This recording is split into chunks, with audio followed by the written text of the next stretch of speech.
Tonight, our exclusive investigation continues into inmate struck in the head at the Harris County Jail. KHOU 11 Investigates discovered it happens 4 times a week under questionable circumstances. And listen to this. The detention officers delivering the blows rarely get punished for their behavior.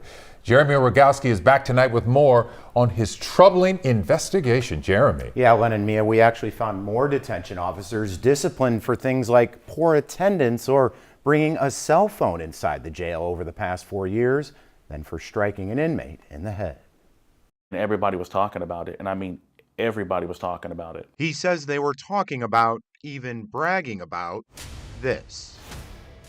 The more use of forces you have, the more bragging rights you have, and that's basically how it always is. It is a culture, former detention officer David Batts says, one fueled by many factors. A jail short-staffed, overworked, and underpaid.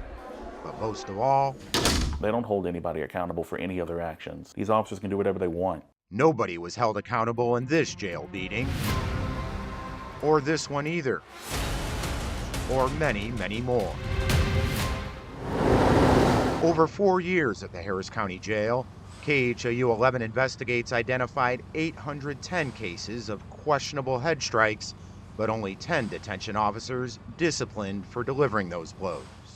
It's creating a culture where this is acceptable behavior. Michelle Deitch with the UT Prison and Jail Innovation Lab. When you've got a situation where there is no accountability, then other officers pick up on the fact that, oh, I guess that's okay. I guess that's normal. I guess that's expected. And it can keep going and expanding because more people feel like this is what's expected. Steve Sinclair is the former head of the Washington State prison system. That's what's got to change. You can't act this way. You must show restraint. So we sat down, Sheriff? with Harris County Sheriff Ed Gonzalez. Sheriff, you rarely discipline these detention officers.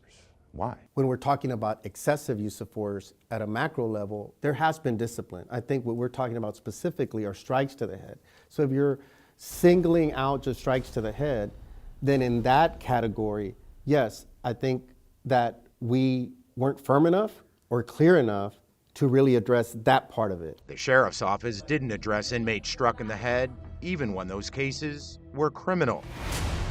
Like this one, an inmate crouched in a corner covering his head. Unbelievable. The inmate was not a threat to that officer in any way. And that was just flat out abuse. Records show that detention officer later got criminally charged with assault, and he's not alone. A half dozen others also were charged after striking inmates in the head, but how many were disciplined? None.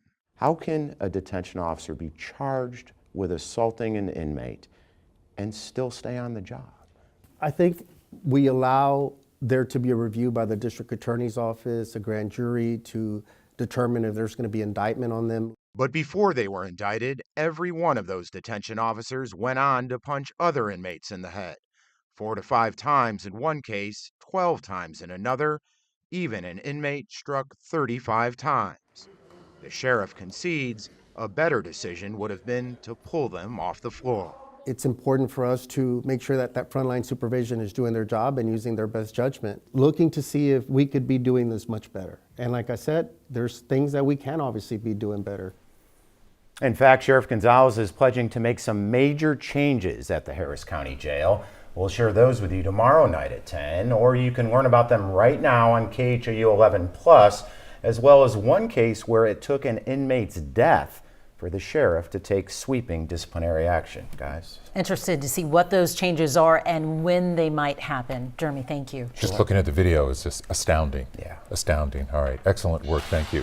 You can watch our full documentary right now online at khou.com/struck or streaming on KHOU 11 Plus.